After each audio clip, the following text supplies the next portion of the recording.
kelompok 2, saya Miranti selaku moderator. Saya Sugeng Arianto sebagai pemateri. Saya Leni Meli Monika sebagai pemateri. Saya Feni Alvita Miranda sebagai pemateri. Saya Fadina Filia sebagai pemateri. Saya Imam Haikal sebagai pemateri.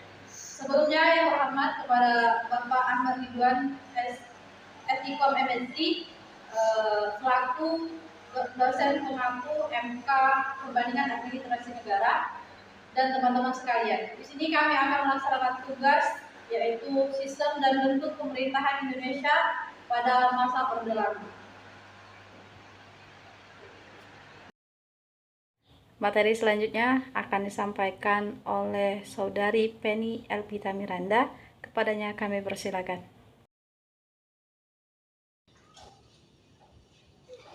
Lahirnya pemerintahan Orde Lama. Lahirnya Orde Lama masih sangat berkaitan dengan peristiwa proklamasi yang menjadi penanda kemerdekaan Indonesia dari tangan para penjajah.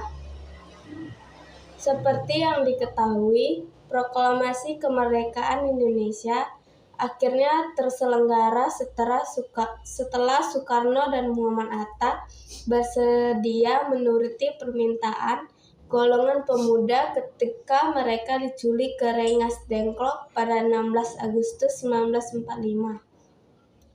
Setelah setuju, Soekarno-Hatta segera dibawa kembali ke Jakarta dan menyusun naskah proklamasi di kediaman Laksamana Maeda.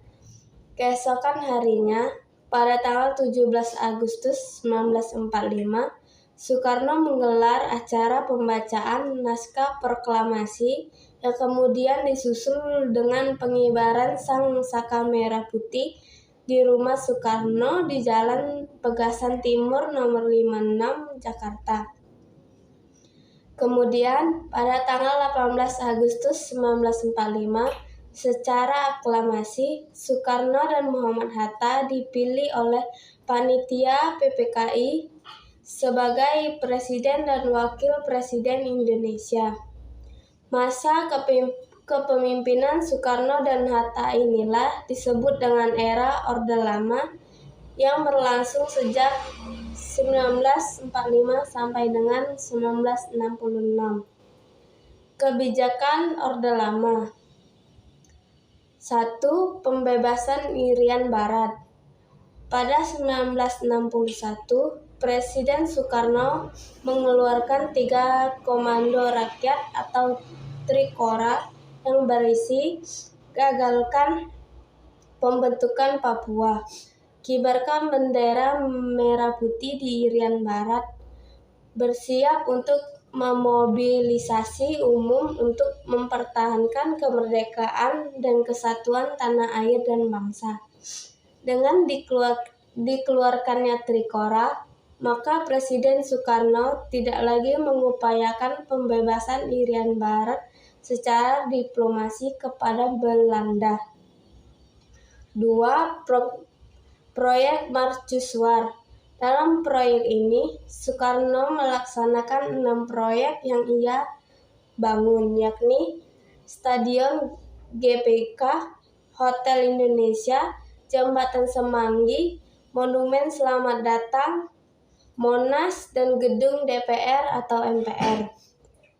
Sayangnya, proyek ini membuat perekonomian Indonesia memburuk karena adanya pembengkakan biaya. 3. Nasakom. Nasakom adalah kepanjangan dari nasionalisme, agama, dan komunisme. Konsep ini berlaku di Indonesia pada tahun 1959 pada masa demokrasi terpimpin hingga era Orde Baru. Alasan Soekarno menganut konsep Nasakom adalah sebagai upaya untuk menyatukan perbedaan ideologi politik. Setelah dibentuk, Nasakom dimulai dikampanyekan hingga ke kancah internasional seperti dalam sidang umum PBB di New York pada 30 September 1960. Materi selanjutnya yang akan disampaikan oleh Saudara Imam Ahmad Haikal, kepadanya kami persilakan. Assalamualaikum warahmatullahi wabarakatuh. Saya Imam Ahmad Haikal, NIM 2011088. Di sini saya akan menjelaskan tentang sistem pemerintahan pada masa Orde Lama. Pada masa Orde Lama, sistem pemerintahan Indonesia mengalami beberapa peralihan. Indonesia pernah menerapkan sistem pemerintahan presidensial, parlementer, demokrasi liberal, dan juga sistem pemerintahan demokrasi terpimpin. Pasca kemerdekaan dari 1945 sampai dengan 1949, Indonesia menggunakan sistem presidensial dengan aturan perundang-undangan utama ialah UUD 1945 yang disusun dari siding kedua BPUPKI. Hanya saja di dalam penyusunan UUD 1945 tentu masih perlu banyak perbaikan dan penyesuaian karena memang saat itu disusun dalam waktu yang sangat singkat. Masa demokrasi liberal, masa pemerintahan pada saat itu tahun 1950 sampai 1959 disebut sebagai masa liberal karena dalam politik maupun sistem ekonominya menggunakan prinsip-prinsip liberal. Adapun ciri-ciri sistem pemerintahan liberal pada saat itu ialah 1. Presiden dan wakil presiden tidak dapat diganggu-gugat. 2. Menteri bertanggung jawab atas kebijakan pemerintah. 3. Presiden berhak membubarkan DPR. 4. Perdana Menteri diangkat oleh Presiden. Masa demokrasi terpimpin. Demokrasi terpimpin ialah sebuah sistem demokrasi di mana segala keputusan tertinggi berasal dari pemimpin negara, yaitu Presiden Soekarno.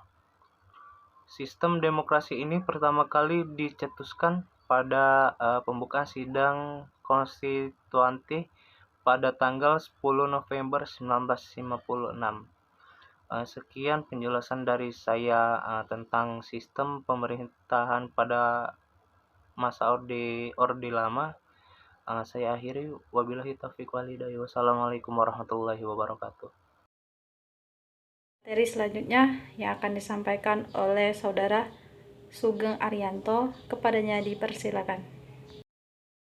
Assalamualaikum warahmatullahi wabarakatuh. Di sini saya akan menjelaskan secara singkat sistem politik pada masa Orde Lama. Awalnya sistem politik dibangun dalam rangka mengisi kekosongan kekuasaan dalam kehidupan politik, negara, dan kehidupan bermasyarakat. Sebagai konsekuensi dari negara merdeka dari penguasa penjajahan. Proses pembangunan bangsa Indonesia ini pada masa sistem politik Orde Lama menimbulkan berbagai gejolak dalam tubuh penyelenggaraan negara, sehingga terjadi 2 kali perubahan tatanan sistem politik dan istilah sistem politik demokrasi liberal parlementer dan sistem politik demokrasi terpimpin. Namun kecenderungan persamaannya dalam kedua sistem politik demokrasi liberal dan politik demokrasi terpimpin pada masa Orde Lama ini menunjukkan kekuasaan dominan pada presiden selaku kepala negara dan penguasa lembaga eksekutif. Sistem politik Orde Lama sama sekali tidak sesuai dengan amanat konstitusi terhadap Undang-Undang Dasar 1945. Hal ini terjadi dikarenakan kondisi saat itu negara Indonesia yang baru merdeka dan kondisi dalam tahapan sedang akan membangun politik kelembagaan negara dan pembangunan bangsa itu sendiri. Sekitar pada tahun 1945 sampai dengan 1949, sistem politik Indonesia berjalan dengan kelembagaan yang tidak lengkap dan tidak berfungsi. Secara otomatis, berimbas pada lebih banyak peran lembaga eksekutif melalui adanya otoritas dominan presiden dan koalisi partai-partai politik Indonesia. Secara detailnya, pada waktu itu kekuasaan eksekutif dipegang oleh presiden, kekuasaan legislatif dipegang oleh KNP, Komite Nasional Indonesia Pusat, dan kekuasaan yudikatif dipegang oleh MA, Mahkamah Agung. Apabila dilihat dari format kelembagaan negara yang ada, maka secara formal, maka keterlibatannya sepihak kekuasaan. Terima kasih. Assalamualaikum warahmatullahi wabarakatuh.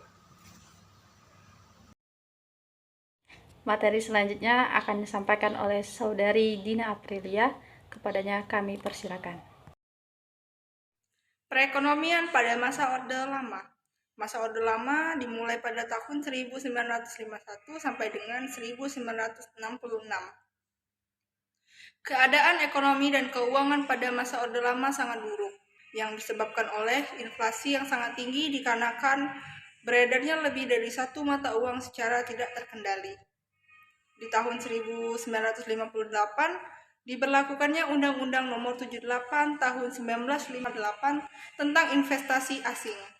Jadi, memperburuk perekonomian di tahun 1965, mendirikan bank berjuang, perbankan berfungsi sebagai pemasok dana proyek pemerintah.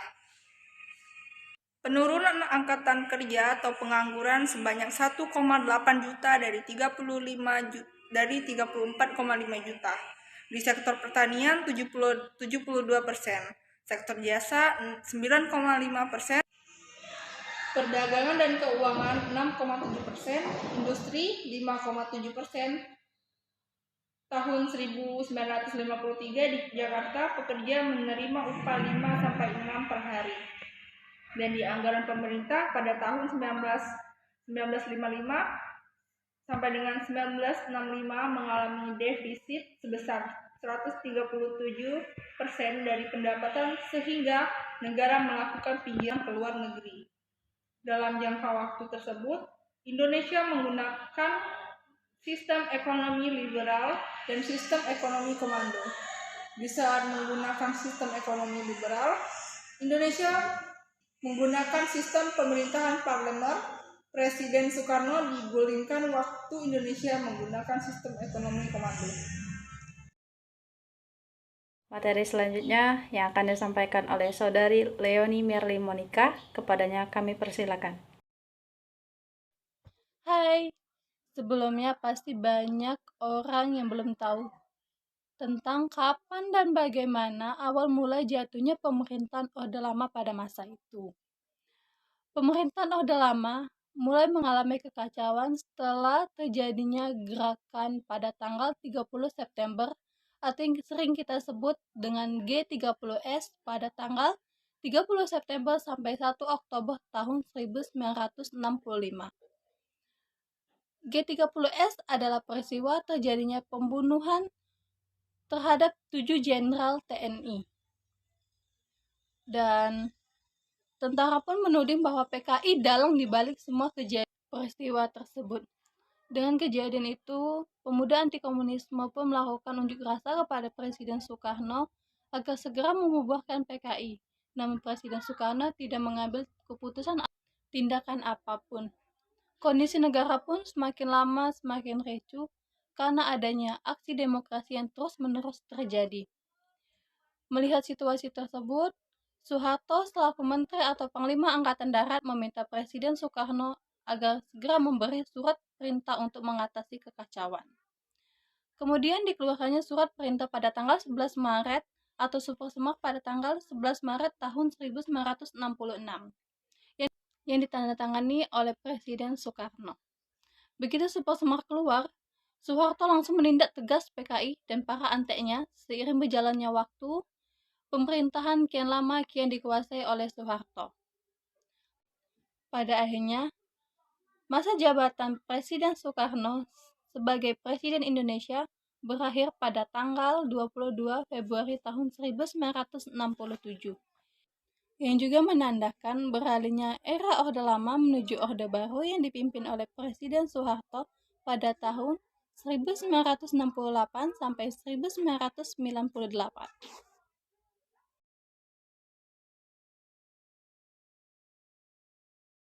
Sekian presentasi kami pada hari ini. Semoga bermanfaat. Kami akhiri. Wassalamualaikum warahmatullahi wabarakatuh.